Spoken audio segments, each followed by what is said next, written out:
সময়টা 1974 সালের 20 নভেম্বর। ফ্লোরিডার মায়ামি সৈকতে যুক্তরাষ্ট্রের এমপি জন স্টোনহাউসের জামাকাপড় পাওয়া যায়। তখন মোটামুটি সবাই ধরেই নেয় সমুদ্রে সাঁতার কাটার সময় ডুবে মারা গেছেন এই রাজনীতিবিদ। কিন্তু মূলত ক্যারিয়ারের নানাবিধ কেলেঙ্কারি থেকে নিজেকে সরিয়ে নিতে রীতিমতো মৃত্যুর গল্প ফেঁদেছিলেন তিনি। লেখক ফ্রেডরিক ফরসিথের উপন্যাস দ্য ডেথ অফ জ্যাকালের গল্প অনুকরণ করে দুজন মৃত ব্যক্তির পরিচয় ধার করে নিজেকে অদৃশ্য করে ফেলার পরিকল্পনা করেন তিনি। কিন্তু তার গায়েব হয়ে পড়ার এই অভিযান প্রায় 1 মাস পরই ভেস্তে যায়। নিজের অজান্তেই তিনি অস্ট্রেলিয়ায় ধরা পড়ে যান, তার হদিস মেলে একেবারে সুস্থ জীবিত অবস্থায়।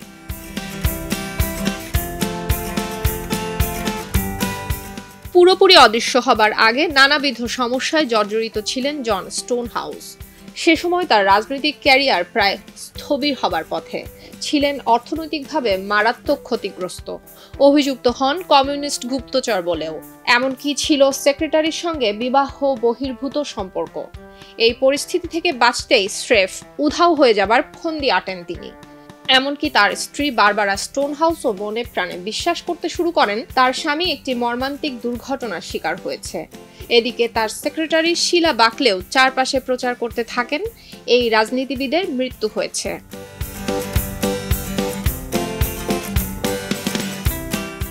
উধাও হবার জন্য তিনি প্রথমে জোসেফ আর্থার মার্খামের নামের একজন সদ্য মৃত ব্যক্তির নামে জাল পাসপোর্ট তৈরি করেন। ইংল্যান্ডের ওয়েস্ট মিডল্যান্ডসের ওয়ালসাল এলাকার বাসিন্দা ছিলেন এই ব্যক্তি। এরপর নিজেকে পরিচয় দেন একজন গ্লোব ট্রটিং এক্সপোর্ট কনসালট্যান্ট হিসেবে, যিনি এমন একজন বিশেষ পরামর্শদাতা যে কিনা বিশ্বজুড়ে কাজের জন্য ঘুরে বেড়ান। নতুন পরিচয়ের সঙ্গে জুড়ে দেন তার লন্ডন, সুইজারল্যান্ড এবং মেলবোর্নের ব্যাংক অ্যাকাউন্টগুলোও। এখানেই থেমে যাননি তিনি। সদ্য মৃত আরেক ব্যক্তি ডোনাল্ড ক্লাইভ মিলডুনের নাম ভারিয়ে আরেকটি নতুন পরিচয় গড়ে তোলেন তিনি।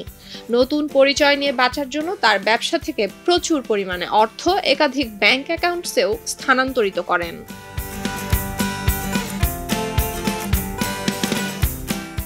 মজার বিষয় হচ্ছে, বাংলাদেশের সঙ্গে এই ব্রিটিশ সংসদ সদস্যের রয়েছে নিবিড় সম্পর্ক। 1971 সালে স্বাধীনতা যুদ্ধে বাংলাদেশের পক্ষে ছিলেন তিনি। মুক্তিযুদ্ধে বাঙালি আবেগের সঙ্গে জড়িয়ে বাঙালিদের স্বার্থ নিয়ে তার চিন্তা ভাবনার কারণে মুক্তিযুদ্ধের পর স্বাধীন বাংলাদেশে তাকে দেয়া হয় সম্মানসূচক বাংলাদেশী নাগরিকত্ব।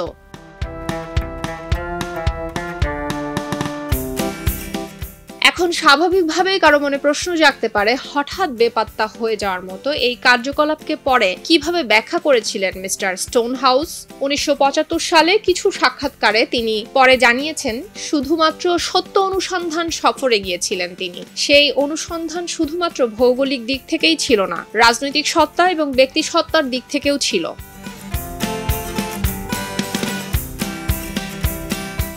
1960-এর দশকের শেষের দিকে মাত্র 43 বছর বয়সে যুক্তরাজ্যের পোস্টমাস্টার জেনারেল পদে দায়িত্ব পালন করা এই সফল রাজনীতিবিদকে নিয়ে ভবিষ্যতে লেবার পার্টির প্রার্থী হিসেবে প্রধানমন্ত্রীর আসনে বসবেন এমনটাও কল্পনা করা হতো। স্ত্রী এবং 3 সন্তান নিয়ে ব্যক্তিগত জীবনেও ছিলেন সুখী একজন মানুষ। সুলতানা দিনা, খবরের কাগজ। এলো খবরের কাগজ, নিখাত, নির্ভীক, নিরপেক্ষ।